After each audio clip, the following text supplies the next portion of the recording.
Welcome everyone, I'm Terry Tripp and this is my YouTube channel. I am going to go ahead and just do a quick art book review of this book. It's called The Foolproof Method, How to Draw a Character. And it's a pretty simple book. I'll go ahead and kind of show it to you here and here. So it's a thin one, kind of a thin cover. So we'll just go ahead and do what I like to do on this channel. And what I like to do is go ahead and flip through every single page so you can see if this is a book that you want to purchase before you spend your hard-earned money on it. So here we go. We'll go page by page, and this is kind of a fun book. It's a simple book in my opinion for cartooning.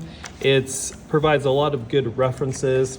It's definitely a book for the beginner artist or the beginner who is new to cartoony images.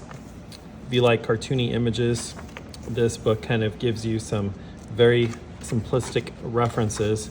But I like to have this book on hand because I am a full-time high school art teacher, and this is kind of a fun one for students who may need some confidence and they just want to draw some things that are fun and cute, and to get some good ideas, some good starting points.